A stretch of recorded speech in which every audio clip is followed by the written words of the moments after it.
नमस्कार, ये आकाशवाणी पटना है। अब आप खालिद रशीद से प्रादेशिक समाचार सुनिए। पहले मुख्य समाचार। मुख्यमंत्री नीतीश कुमार अपनी प्रगति यात्रा के तहत आज दरभंगा जाएंगे। 170 से अधिक योजनाओं का करेंगे लोकार्पण और शिलान्यास। राज्य मंत्रिमंडल ने 207 करोड़ रुपए की लागत से रक्सौल में एयरपोर्ट विकसित करने को मंजूरी दी। दरभंगा एयरपोर्ट को अंतर्राष्ट्रीय स्तर का बनाने की पहल को भी स्वीकृति। पीएमसीएच के एक छात्रावास में मेडिकल परीक्षा के ओएमआर शीट और एडमिट कार्ड बरामदगी मामले में पुलिस जांच शुरू। और मौसम विभाग ने कहा, अगले 2 दिनों में भीषण ठंड से राहत की संभावना। अब समाचार विस्तार से। मुख्यमंत्री नीतीश कुमार आज प्रगति यात्रा के क्रम में दरभंगा जिले में 170 से अधिक योजनाओं का उद्घाटन और शिलान्यास करेंगे। इन योजनाओं में दोनार में आरओबी का शिलान्यास और नए पुलिस भवन का उद्घाटन शामिल है। मुख्यमंत्री श्री कुमार जीविका दीदी और स्थानीय लोगों के साथ विकास के मुद्दे पर बातचीत भी करेंगे। और ब्यौरा हमारे संवाददाता से।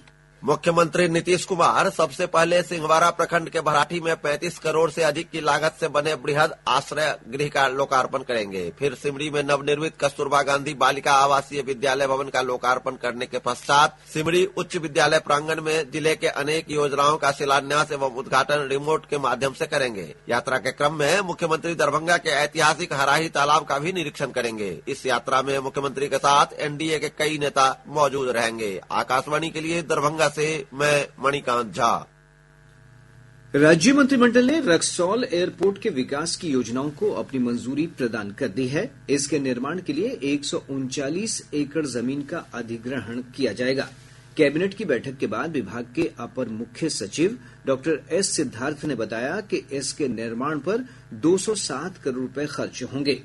उन्होंने कहा कि दरभंगा एयरपोर्ट को अंतर्राष्ट्रीय हवाई अड्डा बनाने के लिए 90 एकड़ जमीन का अधिग्रहण किया जाएगा।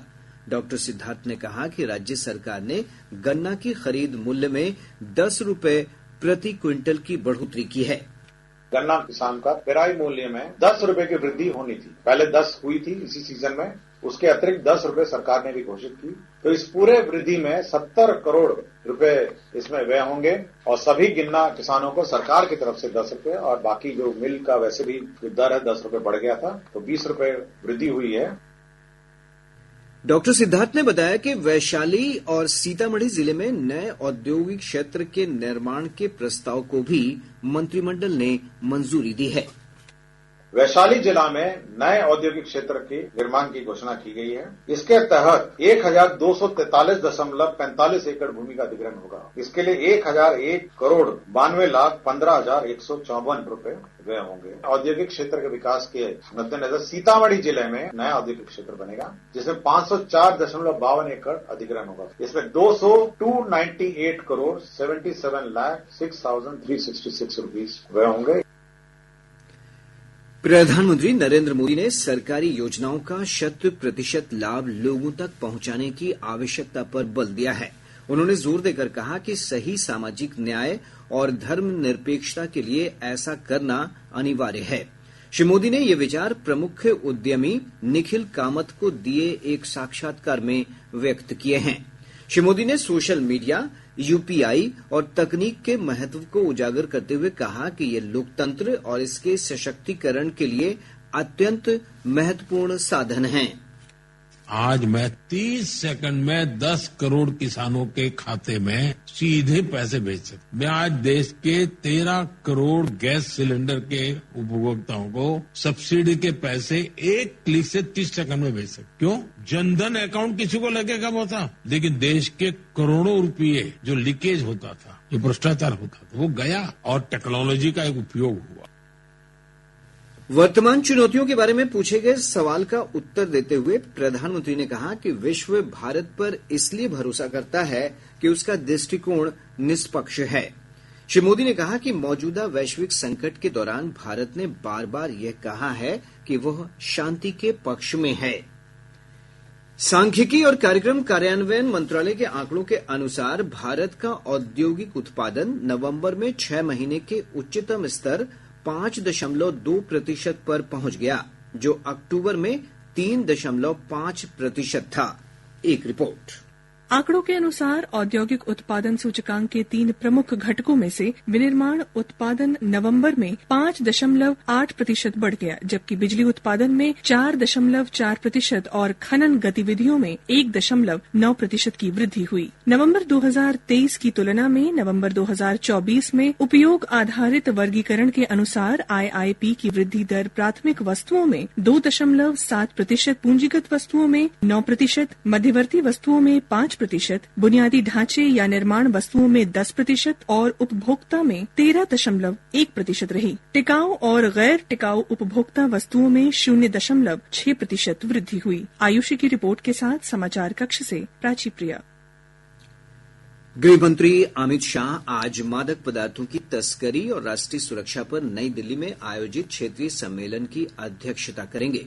सम्मेलन में मादक पदार्थों की तस्करी के राष्ट्रीय सुरक्षा पर प्रभाव को लेकर चर्चा की जाएगी। कार्यक्रम के दौरान श्री शाह मादक पदार्थ निपटान पखवाड़े का शुभारंभ करेंगे। स्वास्थ्य मंत्री मंगल पांडेय ने कहा है कि प्रदेश में HMPV वायरस की जांच शुरू हो गई है। उन्होंने कहा कि पटना स्थित IGIMS में इस बीमारी के लक्षण वाले 3 मरीजों के सैंपल की जांच की गई। इनमें से किसी भी मरीज में HMPV की पुष्टि नहीं हुई है। मंत्री ने कहा कि सोमवार से Rajendra memorial research institute RMRI में भी HMPV की जांच शुरू हो जाएगी। उप मुख्यमंत्री सह वित्त मंत्री सम्राट चौधरी ने कहा है कि केंद्रीय करों में बिहार को मिलने वाली हिस्सेदारी 2 गुनी हो गई है। उन्होंने पटना में कहा कि केंद्रीय करों में हिस्से के रूप में बिहार को 2024 में 8,960 करोड़ रुपए मिले थे। केंद्र सरकार ने इस राशि को 2025 में बढ़ाकर 17,403 करोड़ रुपए कर दिया है। श्री चौधरी ने कहा कि देश में उत्तर प्रदेश के बाद बिहार को अधिकतम राशि उपलब्ध कराई गई है। उप मुख्यमंत्री ने कहा कि इस राशि से प्रदेश में आधारभूत संरचना के निर्माण और कल्याणकारी योजनाओं को लागू करने की प्रक्रिया में तेजी आएगी। ऊर्जा मंत्री विजेंद्र प्रसाद ने कहा है कि प्रदेश में इस साल बिजली का कोटा 1,500 मेगावाट बढ़ जाएगा। उन्होंने कहा कि 2025 में राज्य की कई परियोजनाओं से बिजली उत्पादित होने लगेगी। ऊर्जा मंत्री ने कहा कि बक्सर के चौसा में 660 मेगावाट क्षमता की बिजली की 2 इकाइयों का निर्माण हो रहा है, जबकि बाढ़ में तीसरी इकाई का निर्माण अंतिम चरण में है। इन बिजली घरों से मिलने वाली बिजली से बिहार का कोटा बढ़ जाएगा। इससे बिहार वासियों को निर्बाध बिजली आपूर्ति की जा सकेगी।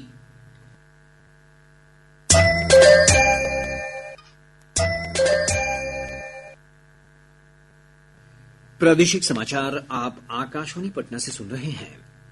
ताजा समाचारों के लिए आप हमारे x handle AIR News _Patna पर जा सकते हैं। पटना स्थित PMCH से PG pass out doctor Ajay Kumar Singh के कमरे में अगलगी की घटना की जांच के क्रम में पुलिस ने तलाशी ली है। इस दौरान कमरे से जले नोट और NBI PG के अलग अलग वर्षों के एडमिट कार्ड बरामद हुए हैं। City SP central Sweety Sehrawat ने बताया कि पूरे मामले की जांच की जा रही है। चाणक्य जो हॉस्टल है PMCH का, उसमें जाकर आग को बुझाया गया। उसके बाद जो है वहाँ के जो वार्डन है, उन्होंने रूम वगैरह जब चेक किया गया तो उनको कुछ जो है संदिग्ध चीजें वहाँ पे मिली, जिसकी सूचना उन्होंने पीरबौर थाना को दी।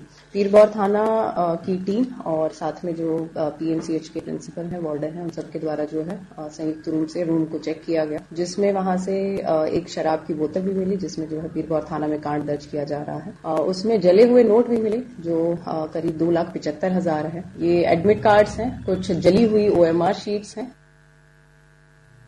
ग्रामीण कार्य विभाग के मंत्री अशोक चौधरी ने कहा है कि प्रदेश में 13,000 से अधिक टोले और बसावट सड़क विहीन हैं। ऐसी बसावटों को सड़क संपर्क से जोड़ा जाएगा। उन्होंने पटना में पत्रकारों से कहा कि इस वर्ष मुख्यमंत्री सेतु योजना के तहत 1,000 नए पुल का निर्माण करवाया जाएगा। संवाददाता सम्मेलन में विभाग के अपर मुख्य सचिव दीपक कुमार सिंह ने कहा कि रेलवे की तर्ज पर प्रदेश में 1,000 से अधिक पुल पुलिया का निर्माण किया जाएगा। उन्होंने कहा कि पुलों के DPR निर्माण में अब अत्याधुनिक तकनीक का इस्तेमाल किया जा रहा है। अब जो पुल का हम लोग डीपीआर बना रहे हैं उसको ऐप के माध्यम से बनाया जा रहा है, यानी उसमें ये संभावना बिल्कुल नहीं रहेगी कि बिना वहाँ का हाइड्रोलॉजिकल सर्वे किए हुए और सॉइल इन्वेस्टिगेशन किए हुए कोई भी कंसल्टेंट अपने घर में बैठ के उसका डीपीआर बना दे। कि जहाँ कहीं भी नया पुल बनेगा उसके अप स्ट्रीम और डाउन स्ट्रीम में जहाँ कहीं भी एग्जिस्टिंग पुल है, खासतौर पे रेलवे के जो पुल है, क्योंकि वो सबसे मजबूत होते हैं रेलवे के पुल, उन पुलों को देख के और उनका जो फाउंडेशन है उस फाउंडेशन को ध्यान में रखते हुए नए पुलों का फाउंडेशन प्रस्तावित किया जाएगा। पछुआ हवा का प्रभाव कम होने के साथ ही मौसम के रुख में परिवर्तन आया है। मौसम विज्ञान केंद्र पटना के वैज्ञानिक कुमार गौरव ने बताया कि अगले 3 दिनों के दौरान ठंड में और कमी आएगी। इधर पिछले 24 घंटों के दौरान 5 डिग्री सेल्सियस न्यूनतम तापमान के साथ डेहरी प्रदेश का सबसे ठंडा स्थान रहा।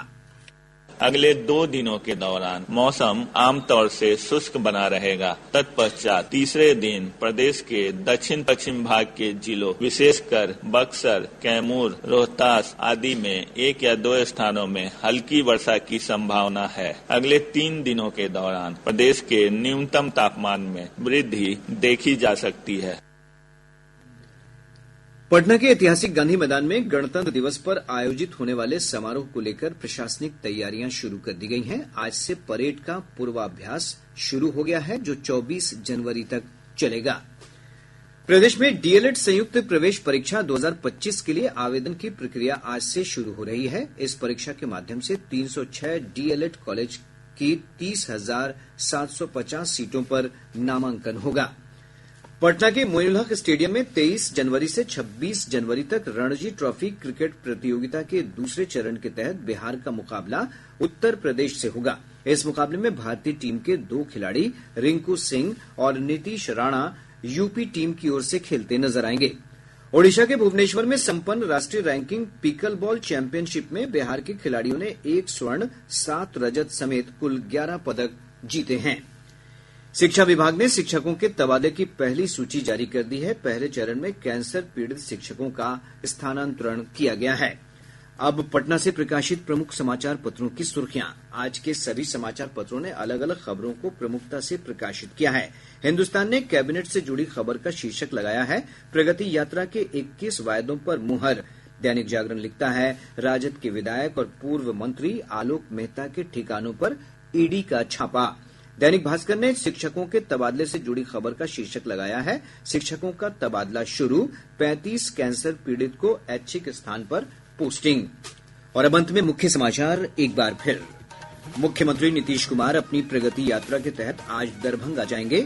170 से अधिक योजनाओं का करेंगे लोकार्पण और शिलान्यास।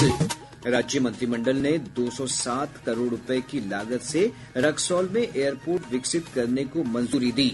दरभंगा एयरपोर्ट को अंतर्राष्ट्रीय स्तर का बनाने की पहल को भी स्वीकृति। पीएमसीएच के एक छात्रावास में मेडिकल परीक्षा के ओएमआर शीट और एडमिट कार्ड बरामदगी मामले में पुलिस जांच शुरू।